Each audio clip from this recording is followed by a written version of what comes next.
Okay, good morning everyone. So back on the Aare today, doing Etappe 8 of the Aare tour. So yeah, very excited.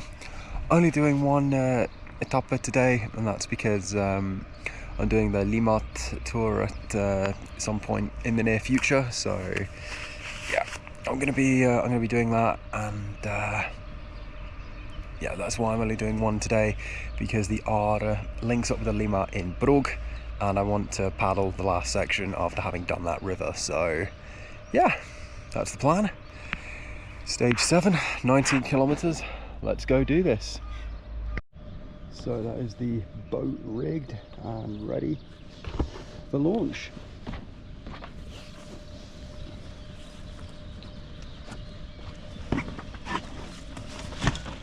There we go. She's in. PFD's on. Let's get paddling.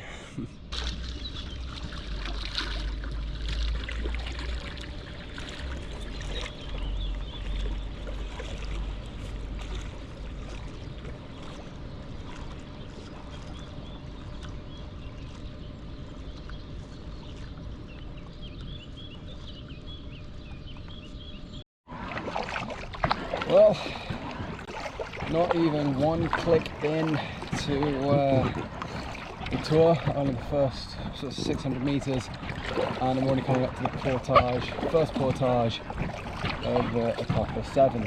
So from what I can tell, there's only I think 3 portages between here and Brugge. So here is Aargau, no, well, technically Aargau canton, but the town I'm in is Aare. So that's that. Not too long today, only 19 kilometers. It'd be fairly easy going. So, yeah, that's that.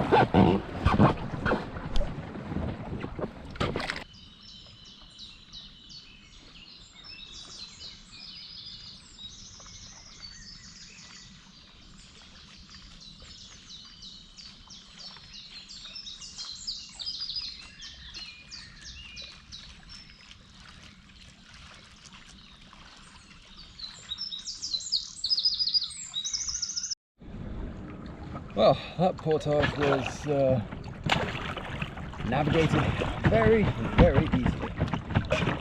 So, yeah, it's a little bit of a long-winded one, but that's because I had to follow the trolley track rather than anything else. But on the whole, very, very happy.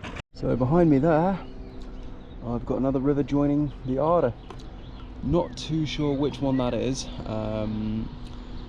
Yeah, what I'm going to do is I'm just going to post the name in the video when I find out what it is. So yeah,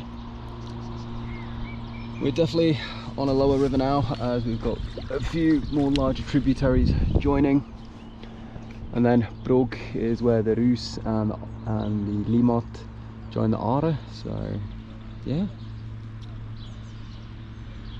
not too far to go now. Before I get to my end destination, that is.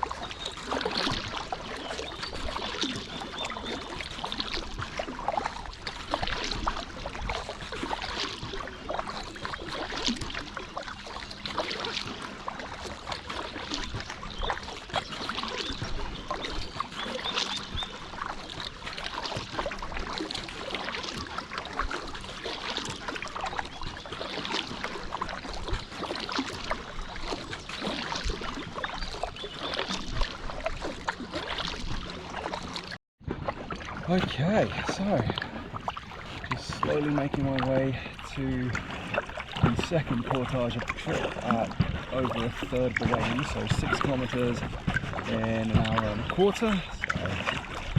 So good progress is going. Just seeing a cormorant doing a little dive in the river as well, so And speaking of birds and wildlife and so on, apparently on this stretch of the Aare, you can find beavers.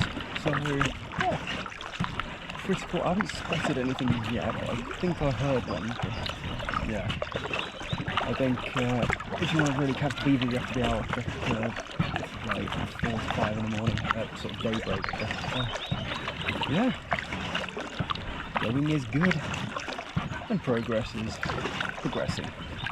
Okay, so excluding Brook, I am almost finished with the longest portage of this trip. So yeah, and the water down there looks fast, and that's because, well, up above there, up above the dam, is a very nice, I wouldn't necessarily call it, well, it's technically a lake, but it technically isn't, if you know what I mean.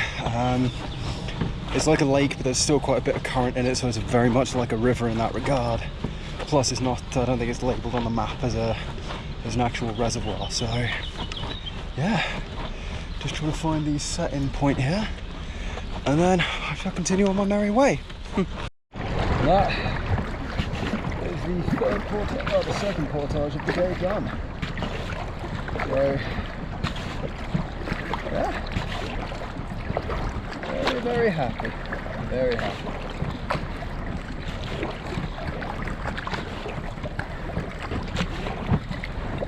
Yeah, moving on.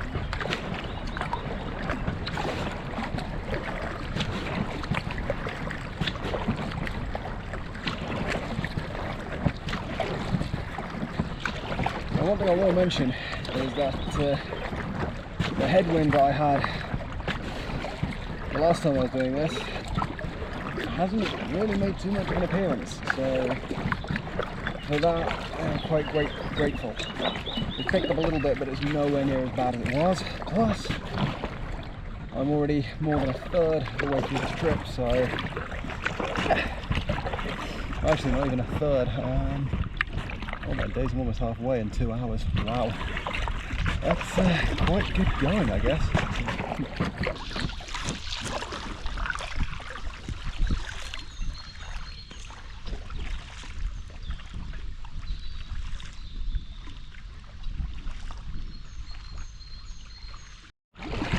Well,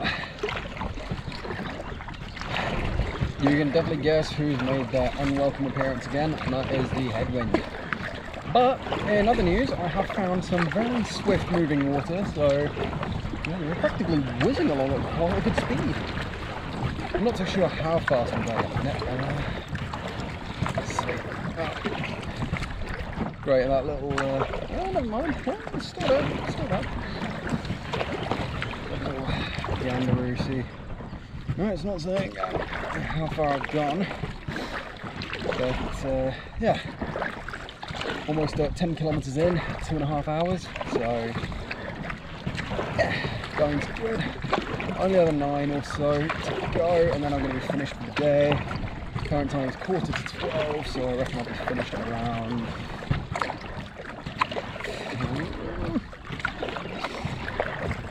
the river's going to be like this, probably around about 3, maybe 4 o'clock, possibly even sooner, but yeah. Got a patch of still water at the minute, so we're not really just a massive eddy, so we're going to go to the other side of the river where the water's a little bit quicker. Here's the game plan. So yeah, that is that.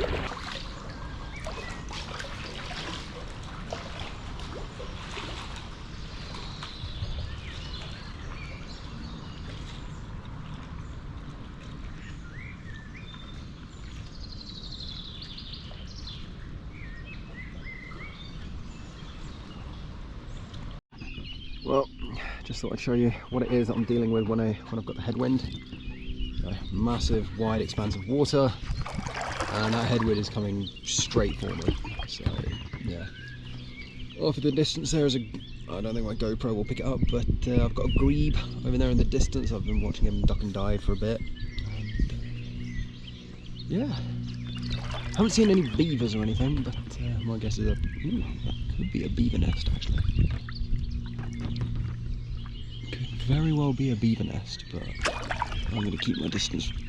You know, I think that is a beaver nest in the reeds there, but I'm going to keep my distance because I don't really want to disturb them. But nah, loads of wildlife. I haven't seen that many fish though. I've seen like one tiny little minnow, but yeah, that's about it. Yeah, not too far to go now. 7 kilometers or so, and I should be finished.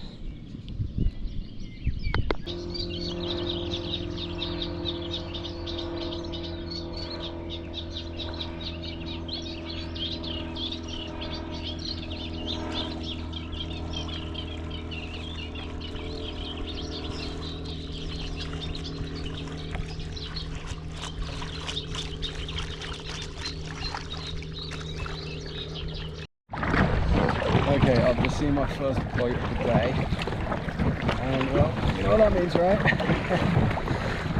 I'm not expecting too much on this one, but anyways, we shall see.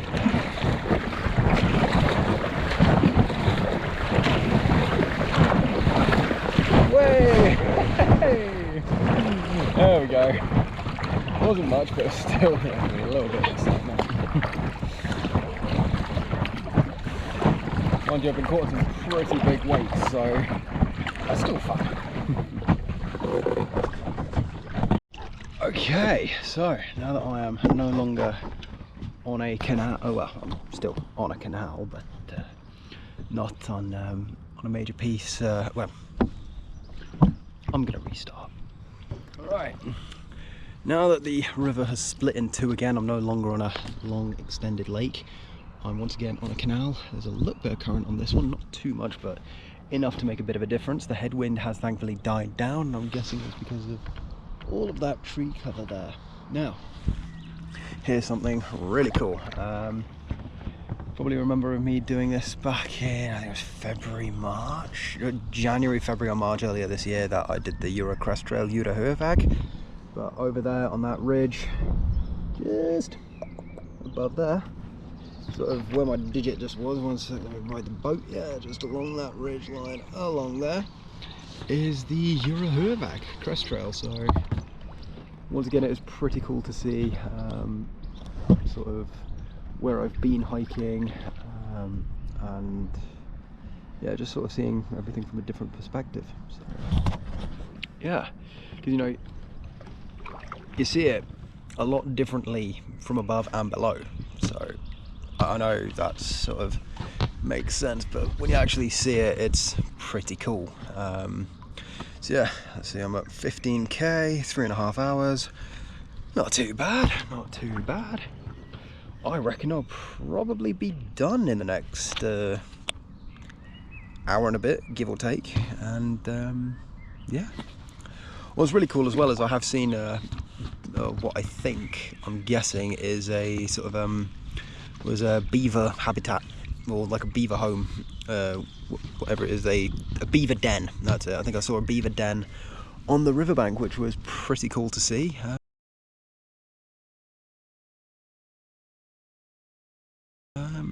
It definitely didn't look like driftwood, it definitely looked like something had built something around it, so yeah.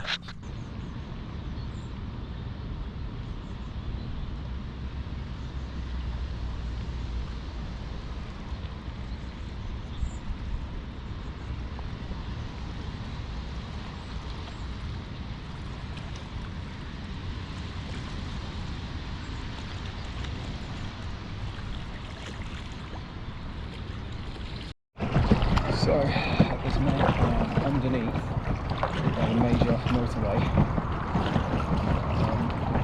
Let's see, so we're going to identify it under.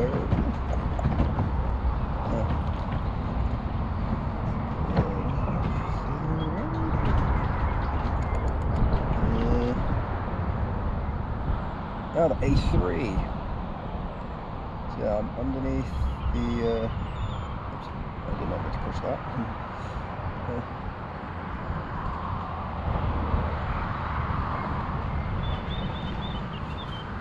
Yeah, I'm under the A3 motorway. I'm in front of the A3 motorway, so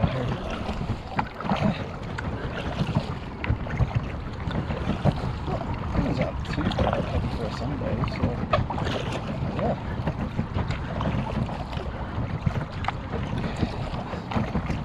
Still making good progress.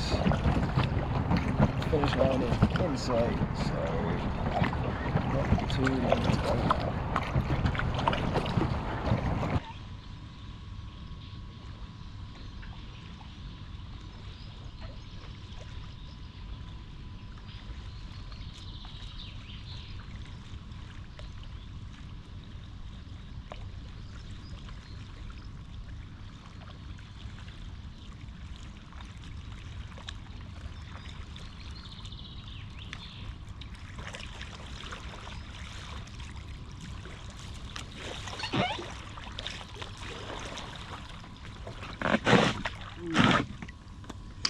That didn't sound good.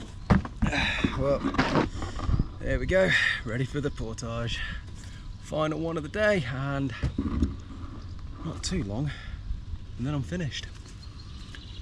Literally a click or so, and then I'm done, so yeah. Anyways, time to hop out and get portaging. Oh, here we go. Yeah. Portage, high view. I've got all my kit strapped at the front, so it's providing a very nice counterweight. The only downside is I can't really see too well where I'm going because my head is in the footwell of the boat. So yeah, but no, it provides a very nice, easy rest point. Okay, alright, almost at the halfway point there. So, yeah. Well, I'm approaching the little carriage that they use to transport boats now. So, yeah.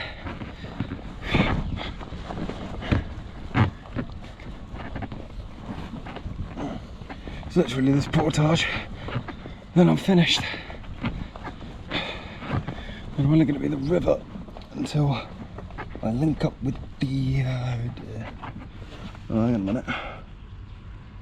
on a minute, I think I'm gone the wrong way. There's a very good chance I have indeed gone the wrong way. I'm just going to put the boat down for a minute.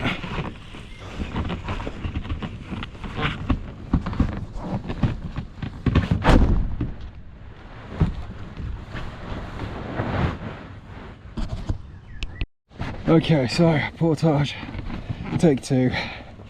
Turns out I went the wrong way. I'm not supposed to be following the carriage track. I was meant to walk back a little bit, and then onto another path that gets me down towards the carriage. So, easy enough mistake to make. It's you know, it's not the journey, it's not the end, it's not the destination. That's the goal. It's the journey along the way, and it's stuff like this that really sort of brings that point home. So yeah. Well, that portage was, that's one thing I will say about this segment of the Aare, is if you're doing 7 and 8 combined, you probably have the 3 longest portages of the trip. So you've got weir number 1, today wasn't too bad. Weir number 2 was quite long, weir number 3 was longer, and then portage number 4 through the middle of Brugge is 1.6 kilometers. So yeah, you've got quite a bit of walking distance on this one. So on the website, on the tour, on the guide for this tour, they definitely say have a trolley. So if you're using a, you know, a solid shell kayak or a canoe, not an inflatable, then I would definitely recommend bringing a trolley with you. So yeah, that's that. I've got some great current that should zoom me up towards Brugge, so I should be done in the next bit. Happy days.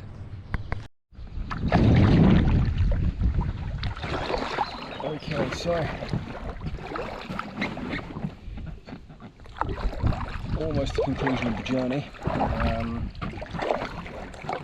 basically what I can hear is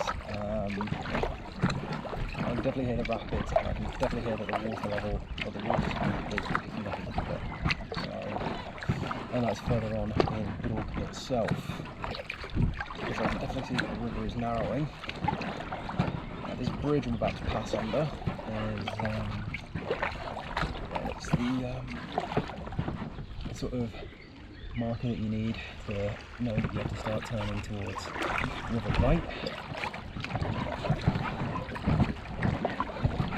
Because this is where the, well, your escape route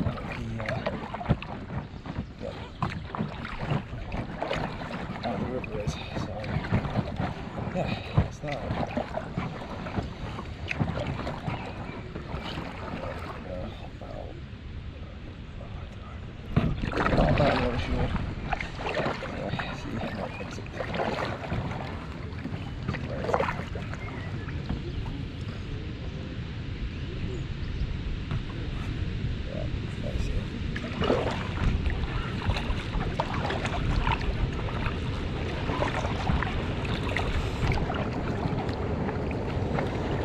Actually, scratch that, that is not the rapids, that is a massive weir.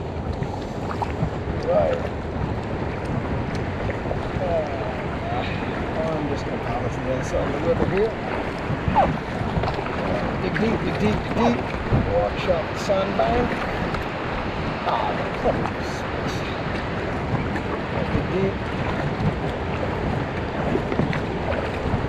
And I see my exit point.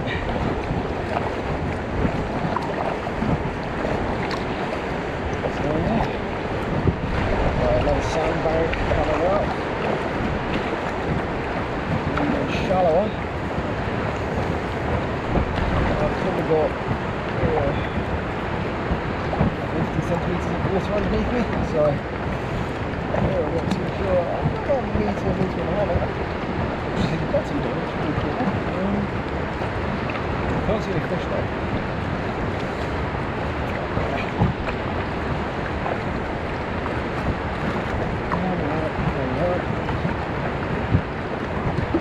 Now behind me there is the wheel.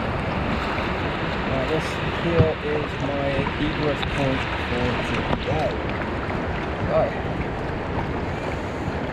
There's the rock that I'm aiming for, nice rounded, covered in stuff, which is good, no sharp edges.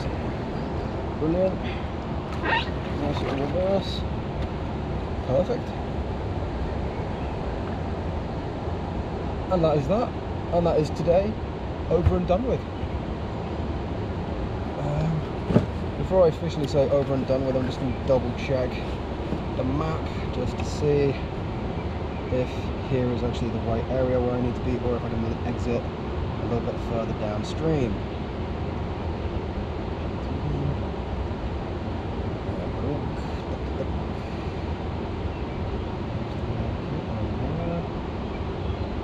Oh yeah. A little bit further, like maybe a couple meters upstream, but I am effectively where I need to be to get out. So yeah, no, that is correct. That's good. That is done, and that's today finished. Let's go. Oh, there we go. That's today over and done. So that is the boat out of the water. Pack has started to be camped up, and yeah, now all I need to do is give this thing a little dry down, and we are good to go.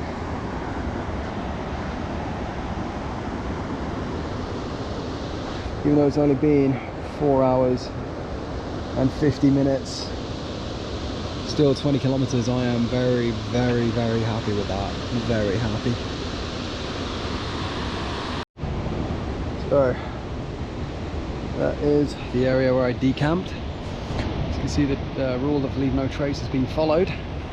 So yeah, so that there is why I wasn't able to continue, is because that is a massive rapid.